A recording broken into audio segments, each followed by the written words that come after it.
यस्य प्रसन्नो भगवान गुणमैत्र्यादिविर्हरे तस्मै नमन्ति भूतानि निम्नमापः इव स्वयं। एक बात बड़े दृढ़ता से आप हृदय में बैठा दीजिए, यस्य प्रसन्नो भगवान। जब आपके ऊपर भगवान प्रसन्न हो जाएंगे ना, तो सारा संसार आपके ऊपर स्वयं प्रसन्न हो जाएगा, निश्चित है। क्यों? ऐसा कैसे हो सकता है कि आप भगवान प्रसन्न हो जाए और सारा संसार आपके ऊपर प्रसन्न हो जाए? ये बात कैसे संभव है? क्योंकि सबके हृदय में तो एक ही परमात्मा है। सबके हृदय में निवास करने वाला जो परमात्मा है, अगर वो आपसे प्रसन्न हो गया, सबके हृदय में जो बुद्धि स्वरूपा, मातृ स्वरूपा, शक्ति स्वरूपा जो माँ जगदम्बा है, अगर वो प्रसन्न हो जाए तो सारा संसार आपके ऊपर अपने आप प्रसन्न हो जाएगा। प्रसन्न किसको करना है?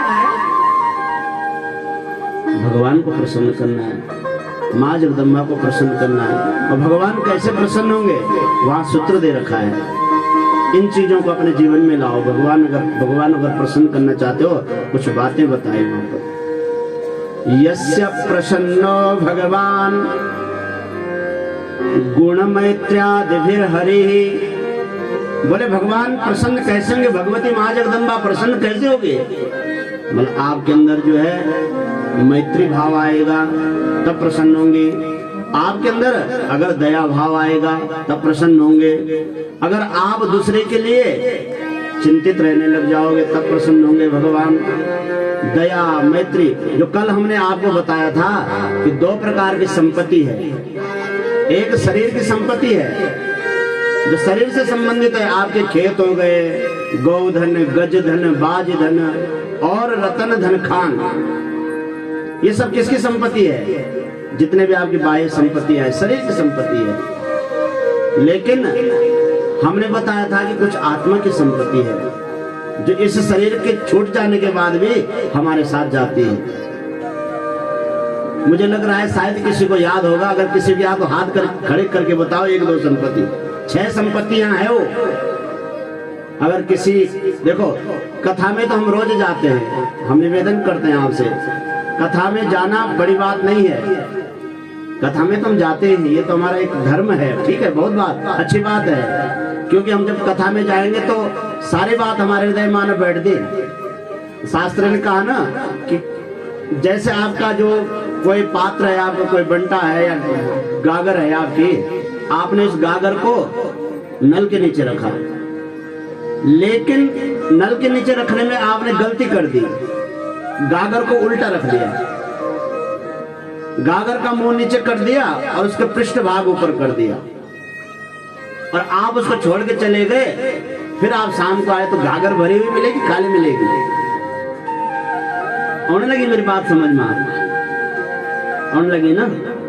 अगर गागर उल्टी रखल या धारने सा, तो गागर भरे वाले की खाली खाली रहेगी शाम को। वैसे ही जब तक जीव भगवान के सन्मुख नहीं हुआ, देख आज हम मनमुखी माया, अभी हम मनमुखी। 3 प्रकार के लोग हैं संसार में, ध्यान रखो। पहले तो मनमुखी, दूसरा मनमुखी से जब आगे बढ़ोगे तो गुरुमुखी होगे, किसी गुरु का शरण ग्रहण करोगे, किसी को गुरु बनाओगे। गुरु का मतलब कर्णधार नियुक्त करोगे अपने जीवन में। आज हम सब मनमुखी, जब हमने अच्छू लगना तो हम पूजा करना, पाठ करना, और जब हमने अच्छू नहीं लगना, हमारा मन ठीक नहीं तो अरे लगा दे यार, तू ही लगा दे दीपक, आज तो ये जगा दे यार बत्ती।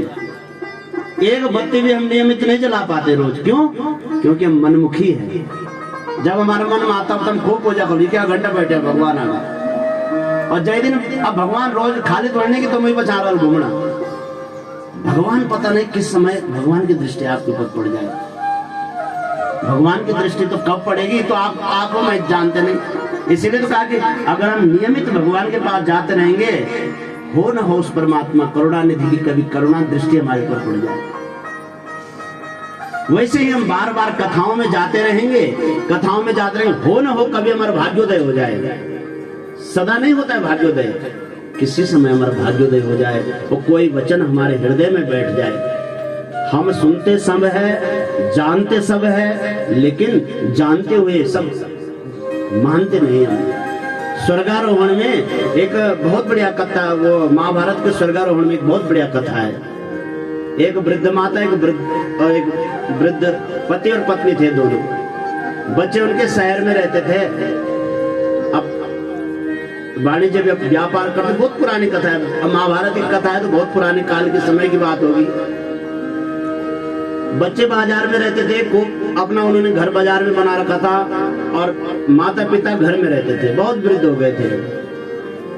एक दिन बच्चों ने कहा कि देखो, जो सद्विचार वाले बच्चे हैं वो माता पिता का ख्याल तभी भी रखते हैं, दूर रह करके। आज के बच्चे तो अपने परिवार से परेशान है।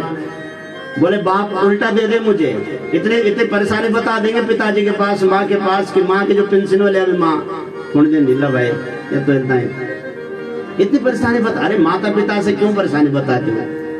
ये संसार में माता पिता ने तो 4-4, 5-5 भाइयों को पाला, और आज 5-5 भाइयों से एक माता पिता नहीं पाली जा रही है। ये हर जगह ये स्थिति हो गई, क्योंकि शिक्षाएं हम वैसी दे रहे हैं। हमने कल कहा था कि जैसा आप बीज बोओगे वैसे ही आप फल भी काटोगे।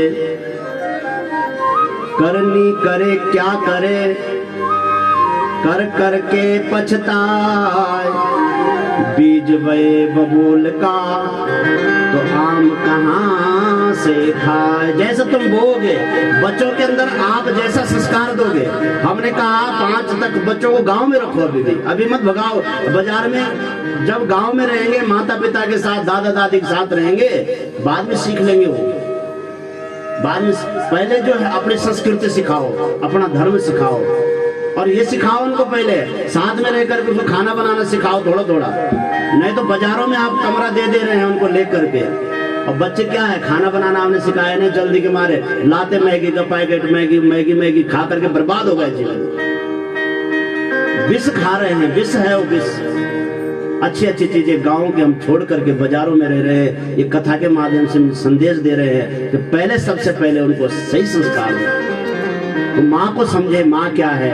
पिता धर्म, हमारे शास्त्र तो कहते हैं पिता धर्म पिता कर्म पिता ही परमं तपः पितरि प्रीतिमापन्नः प्रियन्ते सर्वदेवता। जिस पुत्र ने माता पिता के चरणों में प्रणाम करना सीख गया, वो संसार के महान से महान पदवी को प्राप्त कर सकता है। जो पुराना हमारा बड़ा अधिकारी, बड़े वाले सब शहरी में जो ना पदाधिकारी, हम लोग गांव में पढ़ने वाले। मैं कक्षा 6 तक 5 तक सौरभ में पढ़ा, और आज भगवान की कृपा से आपके सामने कुछ बोल पा रहा हूँ। ऐसा जरूरी नहीं कि आप इस एक होड़ चल गए हमारे अंदर, एक हमारे अंदर ये चल गए कि जो बाजार में रह करके पढ़ेगा वही महान बनेगा। आप कोशिश करो, प्रतिनिधियों को पकड़ो गांव में। अच्छा, एक बात बता रहा हूँ मैं आपसे निवेदन पूर्वक, कि जो गांव में टीचर होते हैं वो वेल क्वालिफाइड होते हैं। वेल क्वालिफाइड का मतलब वो जो है बीएड किए हुए होते हैं, टीटी निकाले हुए होते हैं, सब कुछ हुए होते हैं। और जो बाजारों में टीचर होते हैं प्राइवेट कॉलेजों में, वो उन परीक्षाओं को पास नहीं कर पाते, इसलिए वहां पढ़ाते हैं। मैं सत्य बता रहा हूँ। और अब जो गांवों में पढ़ाने वाले जो अध्यापक है वो है तो वेल क्वालिफाइड है, बस बहुत समझ अच्छे हैं, लेकिन आप अच्छे बच्चों को तो बाजार भेज दिए। अब जो घरे से परेशान हुए हैं, डेराइवेट नड़ लगे, अब जरा एक दिन नहीं, 3रे दिन पहुंचने लगे गुरुजी, वो गुरुजी भी फिर जो है शिथिल हो जाते हैं गाँव में। पहले के विद्यालय आप लोग सब पुराना लोग देखो, पुराना समय देखो, गांव में एक ही बेसिक कॉलेज होता था, और उसी बेसिक स्कूल में पढ़ करके लोग आगे बढ़ते थे। वो अध्यापक भी कुंठित हो जाते हैं। क्यों? कि आप अच्छा वहाँ प्राइवेट कॉलेज में आप जाते हैं तो वहाँ आपके बच्चों के पहले परीक्षण होता है। मैं उनको तब मानता हूँ, किसी निरक्षर बच्चे को ले ले, वो तो पहले छांट लेते हैं कि कौन कौन अच्छे बच्चे हैं, मेरिट बना लेते हैं पहले। अब जो क्रीम है वो तो अपने आप दिखेगा, तो उनको कोई तैयारी करानी नहीं पड़ती। और गांव के स्कूलों में कैसे बच्चे बचते हैं, आप अपने बच्चों को गांव में रखो ना, संकल्प लो।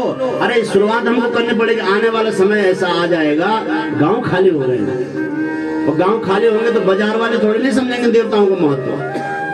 हमारे जो इष्ट है, हमारे देवता है, इनका महत्व बाजार वाले नहीं समझ सकते, गांव वाले नहीं समझ सकते। श्रद्धा है हमारे भगवान के प्रति तो हम इनको भगवान समझ रहे हैं।